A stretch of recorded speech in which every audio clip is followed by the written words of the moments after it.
Wow! Alam ni Broderick, heaven knows daw. Pero hindi na yun ngayon. Yung awitin yun, heaven knows. Pero heaven tayo ngayon. Heaven is, there is three kinds of heaven. Alam niyo ba yun? Alam, meron bang three kinds of heaven. Sino nakakalam ng three kinds of heaven? Di ba sana yung pastor yung pitong langit? Ha? Pitong langit? Sa pitong langit. Paano na yung pitong langit? Tatlo lang, pito. Alam ko yung kami ito, bundok lang.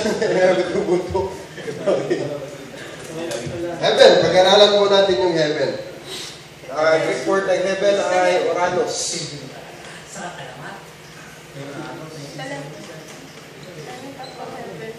Ala na. Oo, kaya nga yung sun, moon, mga ganon. Isang part yun. Wala ko nakakala sa three kinds of heaven? Hindi. Hindi niyo pa natapos. Hindi pa po. We are excited to know. Ibang heaven alam namin. Huwag na natin hulaan. Baka iba masabi. Pag kumain kami at busog na busog, wow! Heaven! Oporamos, opabos. Sulat heaven na to. Greek word yan, Oranos. Oranos. Hindi ko pabos, Oranos. Oranos. Kala ko iba pa. Oranos po yan. Yung Greek word na Oranos. Heaven. Ito yung lugar kung saan tayo'y malagi mabuhay. So, hindi tayo dito sa mundo mamalagi, kundi diyan tayo sa heaven mamalagi. So, sa simula pa lang, ay nilikha na ng Diyos ang langit. Sang-ayon ba kayo ron? Amen. Sa creation ng Panginoon, kasama na ang heaven, kasi sa Genesis chapter 1 verse 1, ano sabi doon? In the beginning, God Created the heavens heavens. and the earth. Bakit kaya heavens? kaya pala, tatlo pala. Wala, no? Madaming malawak. Malawak, marami. O, kaya, tingnan natin yung etymology of the grammar. Yun. Nakasibayan. Etymology. Ano yan, Jelly? Origin. Malal. Etymology is the study of origin. Please define. Etymology. Correct me if I am wrong, Jelly. Etymology. Etymology. Etymology. Etymology. Why? Sorry. Tama. Hindi ako maano sa spelling. Etymology. Yan. The study of Origin. wow, galing talaga ni Sister. Galing tayo ng magiging UP. Wisdom galing kay Lord. Amen. Okay. From the Greek word, Itik.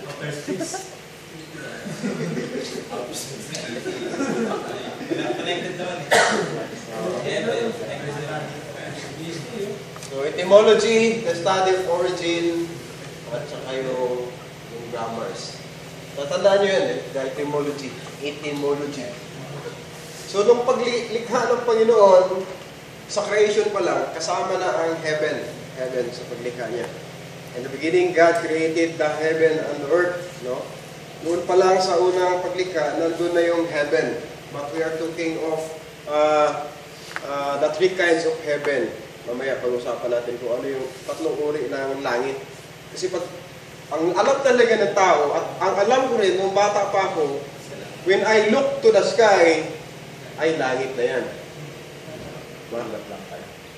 Kapag dati, ikaw isang adik, pag tinamaan ka ng malakas na tama, ay pare langit. Heaven na.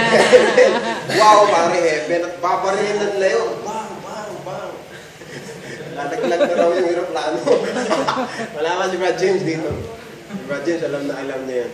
Pagka lumali tayo, alam natin talaga yung heaven ay ito yung natatanaw natin. Sky. But mamaya pag-aralan natin ng Biblia ay hindi tanaw ng visibilidad ng tao, hindi tanaw ng mata natin. Yung langit, itong kalawakan o yung sky, yung space ay iba pang langit yun. Okay, ang pasimula ng langit, ito nilikha ng Diyos. Yung langit at lupa. Kung gaano at kailan, ngayon tatanong niyo sa akin, Pastor, kailan ba nilikha ng Diyos yun? In the beginning. May tanong niyo sa Panginoon. Kung sa akin, hindi ko basta sabi ron, in the beginning. Sa pasimula, in the beginning, God created the heaven and the earth. So wala man siyang specific, hindi natin masusukat yun. Hindi natin masusukat yung span of time bago ito likhain. Mula noon hanggang ngayon sa panahon natin. Kung kailan at kung gaano ito katagal nangyari, ito po ay hiwaga sa ating tao. It remains a mystery. Naunawa ko ba natin? Amen. Itong creation ng Panginoon, it remains mystery. Kung kailan nangyari ito, at kung gaano katagal yung span ng time ng paglalang ng Diyos, hanggang ngayon, misteryo pa rin yan. Kung ilang billion years ba, o billion years ba, 1,000 years ba, hindi ko alam. Wala nakakaalam. Kahit si Rizal na matalino, hindi niya kayang alamin yun. No? Kahit si Rizal siguro, pabilangin mo yung buhok mo sa kanya, hindi mabilang ni Rizal. Ano sa isang bunot?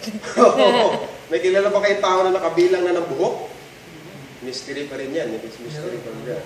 Panggini. Ang Diyos lang ang kaya na nun, sabi sa Matthew. Ang Diyos kaya niyang bilangin, pati yung dami ng buhok natin. Yun yung kapangyarihan ng Diyos. So, ang langit ay, ito po ay nananatili magpakailanman. So, yung heaven, it remains forever. Heaven is created, and it will remain forever. 2 Corinthians, basahin po natin. Sino po mauna magbasa? Chapter 5, verse 1. 2 Corinthians chapter 5, verse 1. 2 Corinthians chapter 5, verse 1. Talos natin na kapag nasira ang toldang tinatahanan natin ngayon, ang ating katawang lupa, tayo'y may tahanan sa langit. Tayo ay tahanan sa Hindi langit. nasisira, isang tahanang ginawa ng Diyos, hindi ng tao. Ito ay tahanang ginawa ng Diyos, hindi ng tao. Ito po, tahanang ito ay hindi nasisira. Ito po ang langit, heaven. And it will remain forever. God created the heaven, and it will remain forever. Kaya po sinasabi roon. At ang langit ay lugar na inihanda para sa atin. Alam niyo na ba yun, di ba? Sa John chapter, pinakahawakan niyo ba ito? Amen. Isa sa dahilan kung kaya nagpapatuloy ako sa pagiging tapat sa Diyos dahil pinangahawakan ko yung John chapter 14 verse 2. Napakaganda po. Sige po, sino po magbasa. May inihanda. God. Sa bahay ng aking ama ay maraming Maraming tahanan. silid. Kung hindi gayon ay sinabi ko sa nasa inyo. Sapagkat ako naroon upang ipaganda ko kayo na dakong kalalagyan. At kung ako'y pumaroon at kayo may paganda ng kalalagyan, ay muling paparito ako at kayo tatanggapin ko sa aking sarili. Upang sanang naroon kayo man. Tama. Okay. Ang Diyos, isang rason kaya ang Panginoon pumunta sa langit, ay siya ay nag-prefer ng magiging tahanan. Hindi ito tahanan ng bahay kubo lang. Kung gusto nyo bahay kubo lang, bahala na kayo. Basta sinabi doon, in my Father's house, there are many mansions. Hindi sinabi doon, in my Father's house, there are many bahay kubo. There are many houses. Parang ang aking ama ay maraming silid. Anong malaki yung mansion, yung house? Doon ako sa mansion, yun sa akin. Pero kung ikaw ay tunay na maintindihin sa salita ng Diyos, makikita natin na napakaganda na panghawakan natin na ngayon pa lamang sa paglilingkod natin ng may katapatan sa Panginoon, may inihanda ng lugar sa atin ang Diyos. At ito po ay ang langit. Napakahalaga na malaman natin na yan po ang tahanan natin. Inihanda ng Diyos ay ang langit. Ang langit ay tahanan ng Panginoon Diyos. Doon nananahan ng Diyos. Sa langit. Wala na ibang makapanahan doon. Maliban sa Diyos at mga anghel, wala sa ngayon, wala pang nakapanahan doon. Matthew chapter 6, verse 9. Matthew 6, verse 9. Sabi doon sa Matthew 6 verse 9, Ama namin, Nasa langit ka. Nasa langit ka. Sambahin nawa ang pinagalan mo. Napapadasal tayo lagi niyan noon. Memorize yan eh. Hail Mary ba yan? Hindi naman Hail Mary yan. Our Father which art in heaven, hallowed be thy name, thy kingdom come, thy will be done on earth as it is in heaven. So, ang tahanan ng Diyos natin ay nasa langit.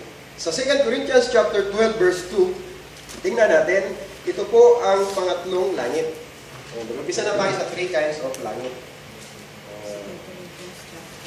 2 verse 2. Chapter 12, Ay, 12. verse 2. Verse 2. May kilala akong isang Kristiyano na dinala sa ikatlong langit. 14 na taon na ang nakakalipas. Hindi ko lang matiyak kung yaoy pangitain o tunay na pangyayari. Ang Diyos lamang ang nakakaalam. Amen. So sinabi dyan, mayroong ikatlong langit. So makikita natin, wala na sinabing ika-4, ika-5, balik-balik na rin na ng Bible. Hanggang ikatlong langit lang ito. Wala yung sinabing ika-7, ika-10. Napakadami na talaga. Hindi mo na maintindihan. Okay, ang ikatlong langit, doon po inagaw ang isang tao. No? Isang taong inagaw hanggang sa ikatlong langit. Ang unang langit, ito yung nakikita nating mga nililiparan ng mga ibon. Ito yung sky, no? Ito yung mga nakikita nating may mga ulap. Tama, may mga himpapawid. Himpapawid. Tagalog talaga. Yun yung first heaven. Makikita natin yung skies, yung clouds, yung himpapawid. No, I see the plane. Airplanes. Yan yung first heaven. It's a baman. Okay. No, it's a bird. Yan yung bird. Maraming bird. Okay. Yan yung first heaven na sinasabi. Yan yung sky. At makikita naman natin yung ikalawang heaven. Yung kalawakan, yung universe, hindi pa ito yung langit na tinatahanan ng Diyos. Kasi marami ang nag-expect na doon daw tumitira ang Diyos sa Milky Way, sa galaxy, sa saan pa ba? Sa sinkhole, alam niyo ba yung gano'n? Na hindi nakikita ng mata ng tao, nakita ng telescope. So, yun yung second heaven. So, mapansin natin, sa second heaven, yun yung pinupuntahan ng mga spaceship. Oh? Outer space. Outer space. Nakikita niyo pa ba ang spaceship sa outer space? Hindi na. Hindi na ito makikita ng mata natin. Via Maraming satellite. teleskopyo, makikita natin to. Yung mga, Through mga satellite na yan. satellites. Oo, mga satellite na yan. So, yan yung ikalang langit. Ito yung mga pinupuntahan ng mga spaceships. Doon sila nagtatayo ng mga satellites. So, doon sila ng mga pag-aaral patungkol sa mundo, patungkol sa kalawakan, kung ano nalagay ng araw, kung ano nalagay ng buwan. Yun po yung second heaven na sinasabi. At yung third heaven, yun po yung sinabi kanina, yun yung sa langit. At hindi makita ng mata, pati ng teleskopyo. So, hindi natin alam kung saan ito naroon at ngayon saan siya nakadako, wala po nakakaalam. Ang Diyos pa lamang ang nakakaalam. 2 Corinthians chapter 5 verse 1, sabi diyan, sapagkat nalalaman namin na kung masira ang aming bahay na napagpagpupul sa lupa, ay mayroon kami isang gusaling mula sa Diyos, bahay na hindi gawain ng kamay, walang hanggan, sa sangkalangitan. Ito po yung pinangahawakan ni Pablo, na kung siya may mamatay, yung kanyang katawang lupa man ay mamatay, meron siyang tahanan at pupuntahan doon sa langit. Magpakailanman at walang hanggan doon ito sa sangkalangitan. Ang langit ay tinawag ding kamalik. Matthew chapter 3 verse 12. Pakipasa po sa Matthew 3 verse 12.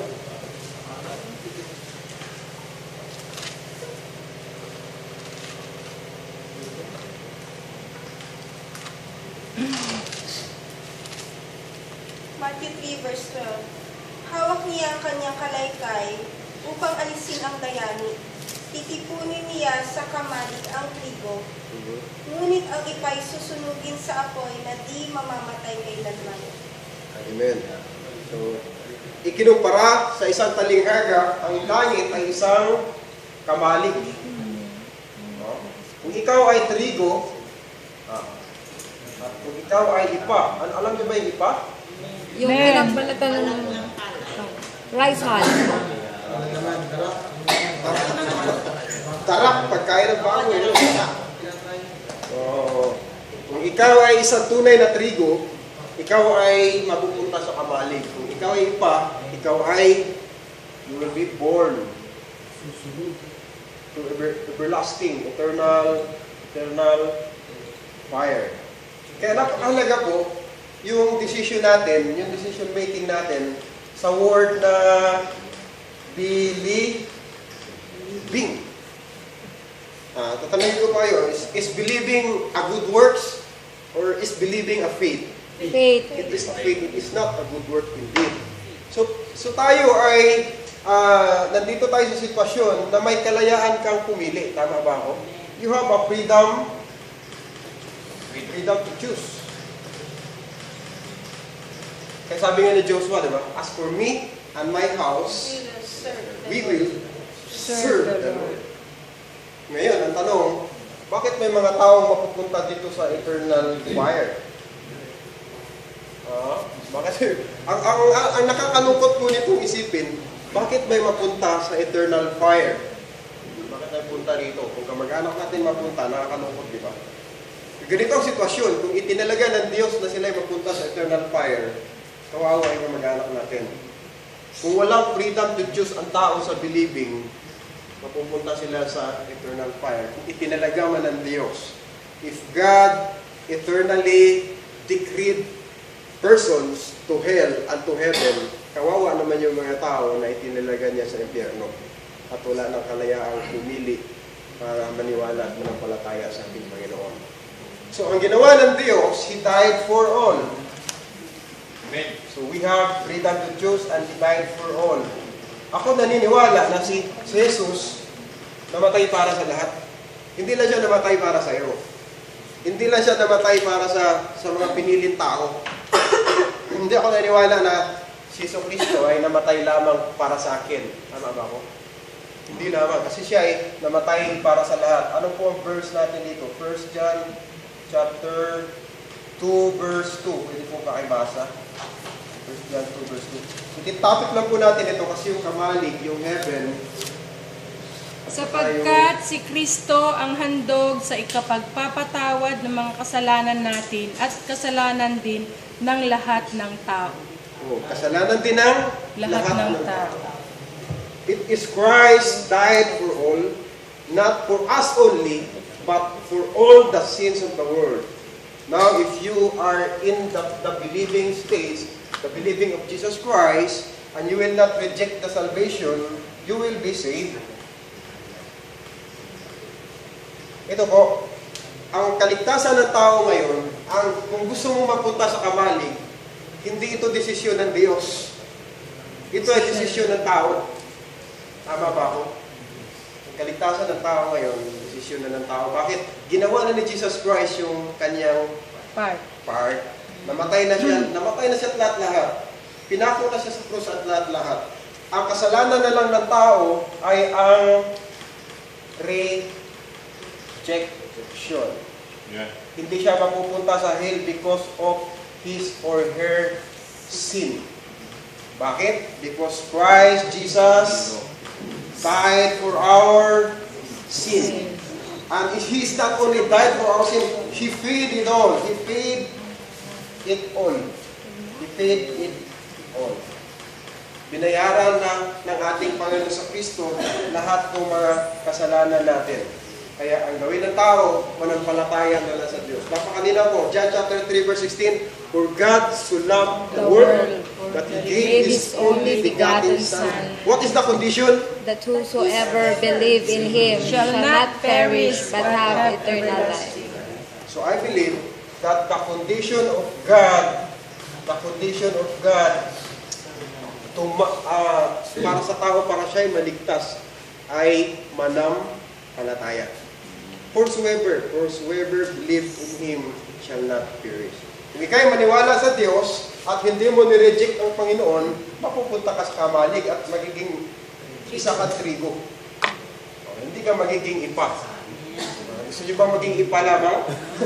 Yung ipa, alam nyo ba yung ipa? Saan siya inihip ng hangin, doon pupunta. Wala siyang sariling paninindigan. Parang ganito ang mga Kristiyano din minsan, parang mga ipa. Si Manuel. Dadala Wala din na tao yung Manuel, nakarelate si Manuel. Sa magpapalay po, kami po yung magpapalay din. At kami ay may mga, yung mga hindi pa na giling na ano, bigas pa tawag noon? Palay. Palay. Yung mga hindi pa nagiling na palay, may mga hindi maganda doong palay. Na nakahanga. At ilagay mo sa bilao, ewan ko na kung makarelate kayo. Yung At sasabihin mo, Tinatahip. bakit ka nag-ano, nagsisipol-sipol? Para Kasi hangin. i-ano mo yung ano, yung hindi magandang palay. Kasi hindi magandang palay, maaalis yun eh. So napakahalaga na malaman natin yung right believing will cause a right living. Hindi ka mananatiling ipa lamang. Kung saan ka ihipin ng hangin, doon ka. Saan ka ipupunta ng pangyayari, doon ka. Meron kang paninindigan na if you have Jesus in your life, you will stand for Jesus. Amen po ba? Na hindi ka gaya ng ipa kung saan ka pupunta at doon ka lang pupunta. Kung mayroong paninindigan sa Panginoon, manindigan ka at manatili ka sa Panginoon. Whatever the cause, whatever the situation, you will stand for God because He have the heaven for you. So, kung hindi ka manindigan, paano na lang yung pinifer ng Panginoon na langit para sa iyo? Okay. Ang langit ay gusali ng Diyos. Ang langit ay tinawag na kamalig. Ang langit ay tinawag din naman kaharian ng Diyos. Doon naghahari ang Diyos. Sa Ephesians chapter 5 verse 5. Basahin po natin Ephesians chapter 5 verse 5. Ephesians chapter 5. 5-5. 5:5. Efeso. Bahin sa Chapter 5 Yes. verse 5. Efeso. 5. Ito mga... Heaven's the kingdom. Alam ninyo na walang bahagi sa kaharian ni Kristo at ng Diyos ang taong mapakiapit, mahalay o mapag-imbot sapagkat ang mapag-imbot ay pagsamba sa Diyos. Okay, tama na po. For you know that no worm here. Wala sinumang mapakiapid, mahalay, masakim na isang mapagsamba sa Diyos na walang anumang mamanahin sa kaharian ng langit. O, sinabi lang talaga sa atin that if a man will not change, will not believe, kasi yung right believing natin, it will cause right believing, it will cause right living. Kaya pagkatapos mong manampalataya sa Diyos, you are being, kaya kasi sinasabing, ano ba kayo? Mga born again kami. Mga born again kami. Pagkatapos mong makarinig na salita ng Diyos, mayroon kang pananampalataya, naging ano ka? Bagong nilalang ka. Kaya nga sa 1 Corinthians chapter 5 verse 17, maliwanag po yung sinabi doon.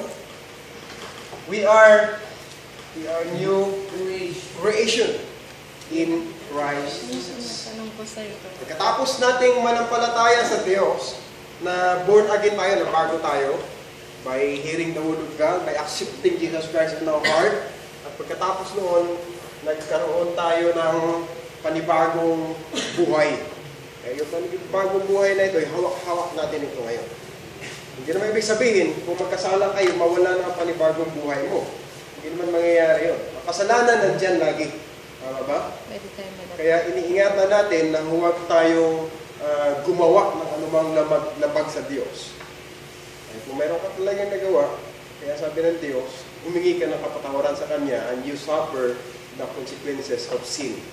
Because God allowed the consequences of sin. God allowed the consequences of sin. God did not give the consequences. Tandaan ninyo, ang Diyos, lahat ng bagay na mabubuti ay galing sa Diyos. Walang masamang bagay na galing sa Diyos. Sa James chapter 1, diba James, no? James chapter 1. Gabi. Diba? James chapter 1, verse 17. Ibasa ko. Tiago. Bawat kaloob na mabuti ay anak at ay buhat sa langit. Amen. Mula sa Ama na lumikha ng mga tanglaw sa langit. Amen. Hindi siya nagbabago, hindi niya tayo iniiwan o binabayaan man sa dilim. Bawat mabubuting bagay ay galing saan? Galing sa Diyos, galing sa langit. Walang masamang bagay na galing sa langit.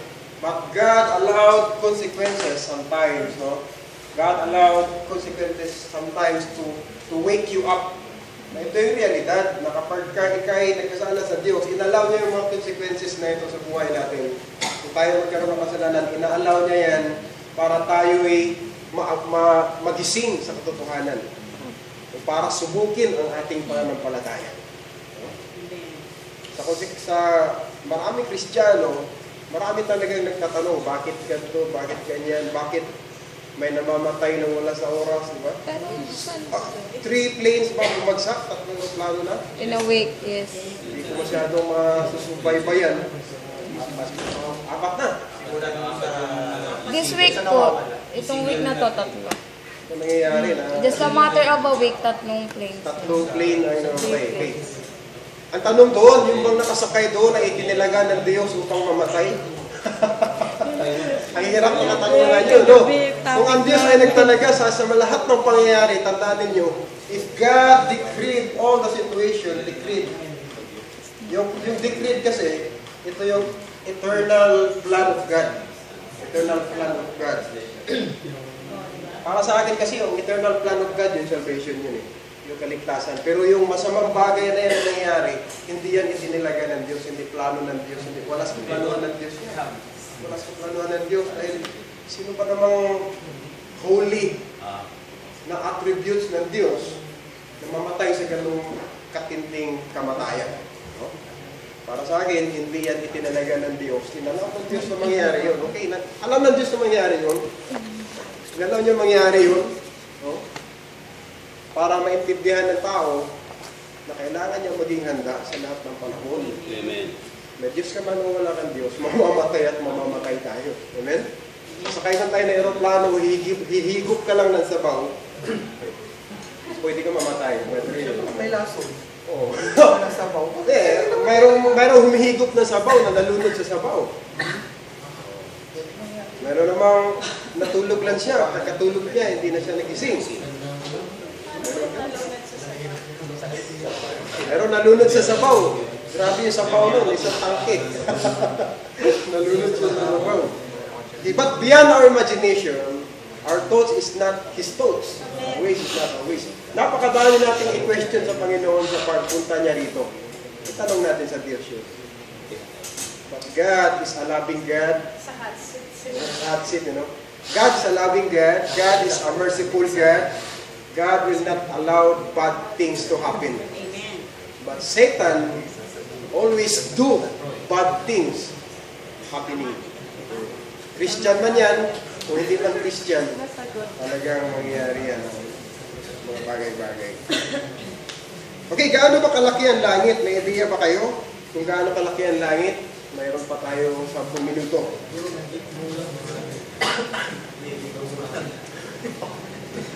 Annyeonghaseyo. Sipag nila, no? Talagang nakaka-bless sila ang mag-asawa. Oo. Sana sa edad natin ganyan din tayo, no? Sa edad kong ganyan, parang nasa duyan na lang. Makikinig na lang ng radyo. Okay. Ang langit din, patuloy tayo, ay tinatawag din isang paraiso. Paradise, 2 Corinthians chapter 12, verse 14. At tandaan nyo na lang yan, 2 Corinthians chapter 12, verse 14. 2 Corinthians chapter 12, verse 4 pala, verse 4. Ito rin ang pinangako ng Panginoon doon sa taong nakapako kasama niya sa krus. Sabi ng Diyos, today, thou You shalt will be with me in paradise. in paradise. Sabi niya ngayon din kakasamahin kita sa paraiso. Ngunit hindi ibig sabihin nun na automatic na nasa paradise agad pati yung tao na namatay. Yesu Kristo lang ang napunta doon sa paraiso. 2 Corinthians chapter sa Tagalog, 12 verse 4. Tingnan natin. Nakarinig siya ng mga bagay ito, kaya magkaraw ng salita. At di dapat magdating. He was caught up into paradise. Ha? 12:3. 12:3. 2 Corinthians 12:3. Tingnan natin sa 3 ha. Tama po sa Sa 3. Yeah. And I know such a man within the body, throughout the body, I cannot tell. God know it. Verse 4 pala. Tama. 2 Corinthians 12 verse 4. Ay dinala pa Kung paano siya inagaw sa paraiso. Nung siya inagaw sa paraiso kung saan ito ay langit at hindi na makariligiwas ng di masayat na hindi narapat salitain ng tao. How that he was hooked up into the paradise. Kaya heaven ay isang paraiso. Kung isipin mo ang paraiso, napakagandang paraiso. Ang paraiso ay mayroong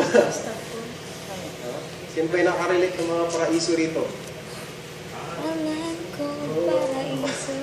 Mga paraiso kumukitang-kitang sa My gilid-gilid. verse? Anong binigay? 2 Corinthians Paraiso na 12:3. si Manong Hit, magandang meeting. Oo. Lagi mo kalabasin mo si Manong Hill. Lord, Manong Hill, no? Salamat sa Panginoon.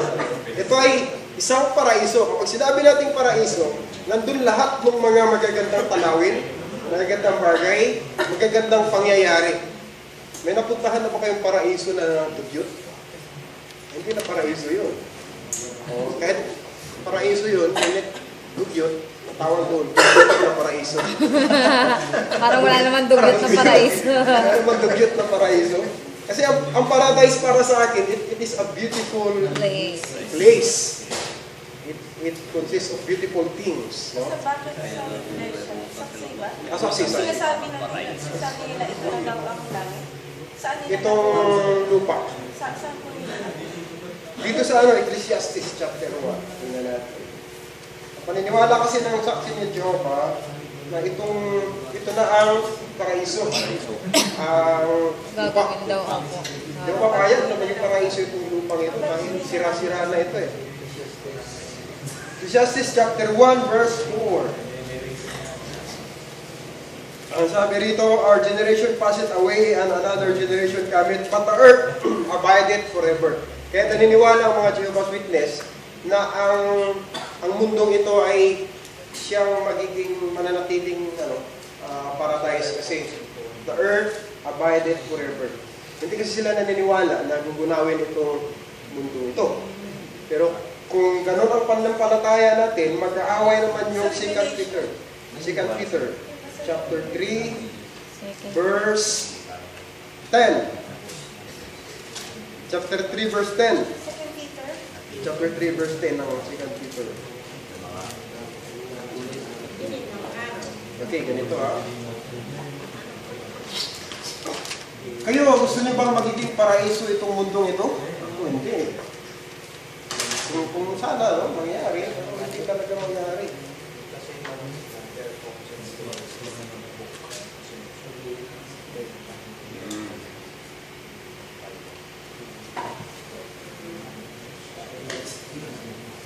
Okay, sino magaling dito magpaliwanag sa ganitong pagtatalo na natin? Debate ito, debate. Ecclesiastes chapter 1 verse 3 ba yun? Verse 4. Ganito.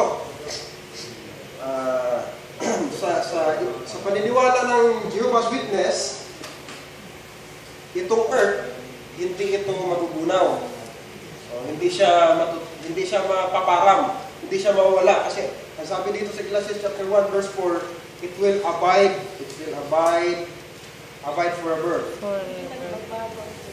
Hindi nagbabago ang mundo. Hindi nagbabago ang mundo. Pero sa 2 Peter chapter 3 verse 10, sabi naman doon, gugunawin naman. Magkakalaban na silang dalawa.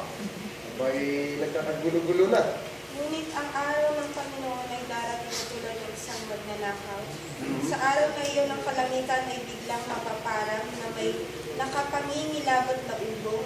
Matutubok ang araw, buwan at mga bituin, at ang lahat sa lupa ay malalantad. Yamang ganito ang magiging wakas ng lahat ng bagay. Italaga na rin niya sa kanyang inyong sarili at mamuhay ng sang-ayon sa kanyang kalooban. Okay.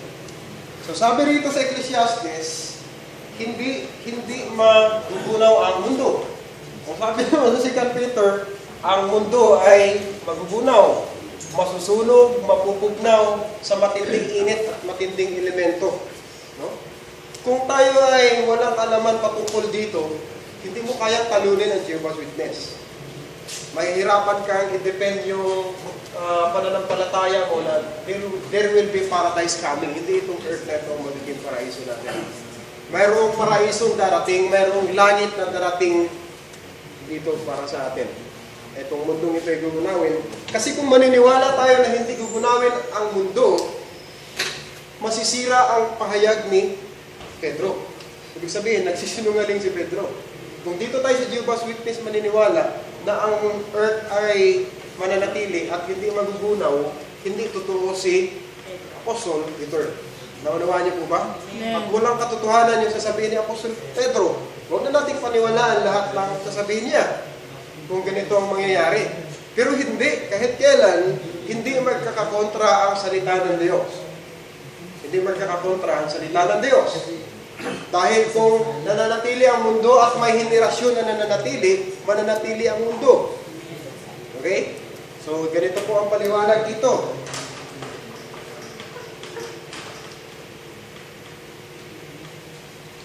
Generation. Ecclesiastes chapter 1 verse 4, tingnan natin ulit. Hanggang dito na lang muna tayo para natin. Ecclesiastes 1 verse 4.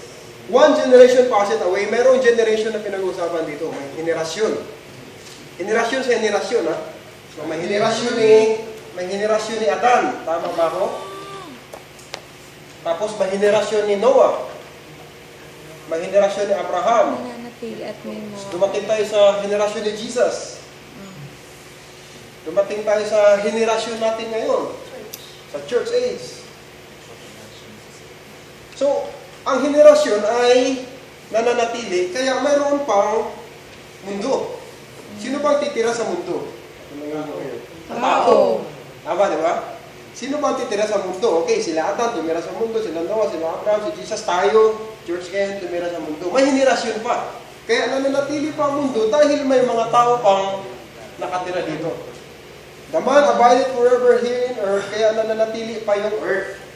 Kaya sabi dyan, one generation passeth away, and another generation cometh away, but the earth abideth forever. Because there is a generation in earth, so hindi pa siya magugunaw, hindi pa siya gugunawin ng Diyos. Maliban na lang, kung matatapos na ang henerasyon, doon nagugunawin ng Diyos ang langit. Siya ay mapupugnaw na sa init. Lahat ng elemento dito ay mapupugnaw na sa init. Wawasakin ng Diyos ang earth. Hindi magkakalaban yung 2 Peter sa Ecclesiastes. Ang sinabi ng Ecclesiastes, hanggat may henerasyon na nananatili, mananatili ang mundo. No? At sabi naman dito sa 2 Peter chapter 3 verse 10, ang mundo ay gugunawin ng Diyos. Hindi siya magkakalaban. Hindi siya magkakalaban. Kasi sa Jehovah's Witness, hindi nila tatanggapin ang 2 Peter chapter 3 verse 10. Hindi nila tatanggapin. Hindi sila maniniwala talagang hindi raw gugunawin ang mundo. Pero malinaw na sinabi rito, gugunawin ang mundo. At walang matitira kahit isang buhok o isang bato man dito, gugunawin talaga ito ng Diyos. So ganun po ang mangyayari doon. Okay, may question pa kayo dyan? Hanggat may henerasyon, mananatili ang mundo. Kukunin ng Diyos ang mga tao, walang araw, pagdating ng Bema, Great White Throne Judgment. Pagkatapos na kukunin ng Diyos ang tao, at saka naman niya gugunawin ang mundo. Sa Mars. O pupunta na lang tayo sa Mars. Doon sa Mercury. Gusto ko sa Venus. So, ganun. O ng Panginoon. Pamili. Choosy pa. Venus ang gusto. Gusto ko Venus. Beauty. Hindi siya magkakalaban ha, kahit kailan ang Biblia hindi siya Goddess of magkakalaban. beauty. Hanggat may henerasyon sa mundong ito, mananatili ang mundo. Ngunit, mauubos ang henerasyon. Dadating at dadating ang Panginoon. Tandaan ninyo, matatapos ang lahi ng tao. Katapos ang lahi ng tao, saka naman lulunawin ang mundo. At saka naman, magkakaroon ng paraiso, paradise. Kailan mauubos ang henerasyon ng tao? Ha? Kailan mauubos? Only God knows. Only God knows. Wala na kasulat. Lagi niya lang sinasabi na malapit na ang pagtad. Kasi marami naman sinasabi na malapit na. Malapit na. Pero kailan yung malapit na wala? Yung Hispano time, hindi natin alam. Ang Diyos na nakakalam. Kung tanong niyo sa akin kung hanggang kailan yung henerasyon ng tao, baka meron pa mga robot na darating, hindi natin alam. Pastor, since pinag-uusapan natin ang heaven, pag nasa heaven na ba lahat ng tinawag, bali, three persona, di ba? Trinity. Hindi ba yung makikita natin sa lahat? Sila rin. Oo, that three person, Trinity. Okay. God.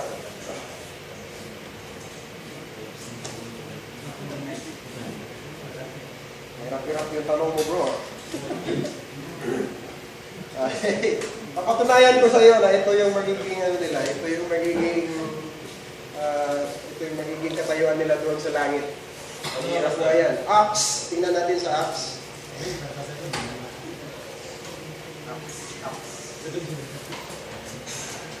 Acts chapter 7 verse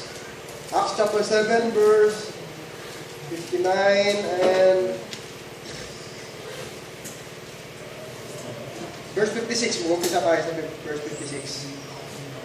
Dito sa tumpak sa verse 56 and verse 55 and 56. Acts chapter 8 verse 55 to 58. Acts chapter 8. Chapter 7. Ano ba? 8 or 7? 7? Chapter 7, verse 5. Ngunit si Esteban na kuskus ng Espiritu Santo ay tumingin sa langit at nakita ang maningning na liwanag sa paligid ng Diyos at si Jesus na nasa kanyang kanan. Bukas ang kalangitan, sabi niya, at nakikita ko ang anak ng tao na nasa kanan ng Diyos. Tinakpan nila ang kanilang tainga at nagsigawan. Pagkatapos, sabay-sabay silang dumaluhong sa kanya. Amen. So makita natin dyan na si Esteban, bago siya nalagutan ng hininga, nakita niya ang Diyos. At nakita niya ang lagay ni Jesus doon sa langit. Kung saan siya nakaposisyon, kung anong posisyon ni Jesus doon. At ang sabi ni Esteban, nakita ko ang Diyos at nakita ko si Kristo na nasa kanan ng Diyos. So, ang magiging posisyon niya, God the Father, Jesus Christ, and the Holy Spirit. Nakikita natin sila ang Trinity. Because we believe in Trinity, we will see in Trinity. Sila ay Diyos. So doon sa langit, we will glorify them. God the Father, Jesus Christ, and the Holy Spirit. So yun po yung magiging magiging kalagayan nila. Okay naman, Brad Mark? God, Jesus Christ, sa right hand, at yung Holy Spirit. So, malaking talakayan pa yan kasi yung mga elders, yung mga Jews nasa gilid ng Panginoon, tapos tayong mga tao mayroong posisyon doon sa langit. Mayroong formal worship doon sa langit. Mayroong perfect worship doon sa langit. May sitting arrange. Meron tayong doon, sitting. Absent si ano. Nag-check natin. Professor. Sabi nga nung iba kahit na nasa dulo nilang daw sila. Ako gusto ko sa malapit. Tanaw na tanaw talaga. So, hindi man natin kuhan, pero yun po yun. Yun yung pangyayari na sasampahin natin ang Panginoon dun sa langit kasama si Kristo, kasama ang banal na Espiritu. Sila ang ating pupurihin magpakailanman at sila yung magiging liwanag doon at wala nang kadiliman doon sa langit. So doon sa langit, wala nang hirap, wala nang sakit, wala nang gutom, Wala nang alalahanin pa, wala nang lungkot, wala nang iyak. Puros kasiyahan na lang ang madarama po natin. Okay, huwag na kayo magtanong dahil oras na po. Ayun, dumating na po si... Okay, tayo pong lahat tayo magsitayo. Yung mga tanong ninyo, i-personal nyo na lang sa akin at pag-usapan natin yan. At tapos na po ang ating watering, ang ating Sunday school. At mag-watering po tayo. I-group chat na lang ito. For our closing prayer and prayer offering, may I ask Brother Edison. Dito po tayo magtatapos.